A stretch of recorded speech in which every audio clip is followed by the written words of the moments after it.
Growing up as an immigrant was extremely tough. Growing up with many immigrants, I didn't know a homeowner. I didn't know someone who started their own business. I didn't know anyone who went to school. I didn't even know anyone who really enjoyed what they did for a living, because really the mindset for the people, the community that I was really surrounded by was work hard, survive, and live check to check. So I remember when I thought about even going to school, it felt impossible. It was foreign. I am a DACA recipient. And essentially what that means is that I have a work permit. And it comes with a couple of limitations. Two big things as a college age person is I don't qualify for financial aid and I pay out-of-state tuition.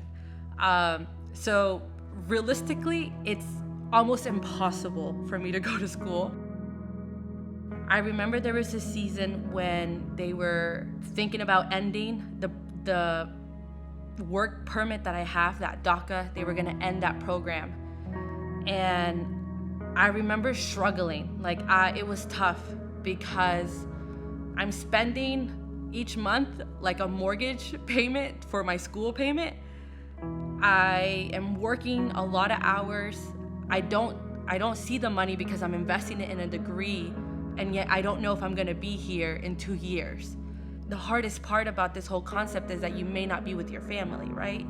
So the logical, reasonable thing to do would be to save the money that I have and to be with my family whom I may not be with in the future.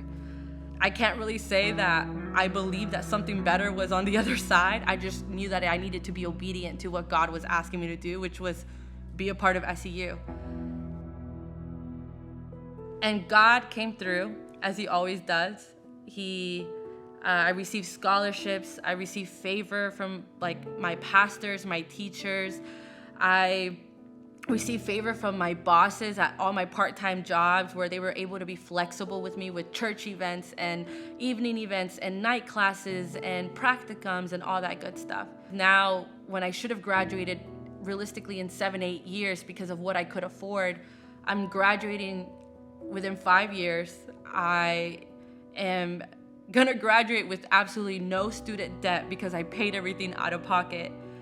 And I have a job. I was able to get offered my full-time position because of the network of SEU. I remember my sister, one of the moments, in one of the seasons that I wanted to give up or I was exhausted, my sister's like, Debbie, you have the opportunity, you have mom and dad support here. Even though they don't fully understand it, they have your back. Recently, my family was actually, they were like, hey, when's your graduation? And we started looking at dates and we started looking at Airbnbs in Florida so that we could all go. And I remember that my mom was like, hey, I think I'm gonna invite your aunt. And I was like, why? Stop, you're being weird. And she was like, Debbie, she was like, no one has graduated in our family, not just our immediate family, but none of your cousins have ever been to college and graduated. I can't say it was me. It took a whole village, really, for me to get this degree. It took my family to support me. It took favor from pastors.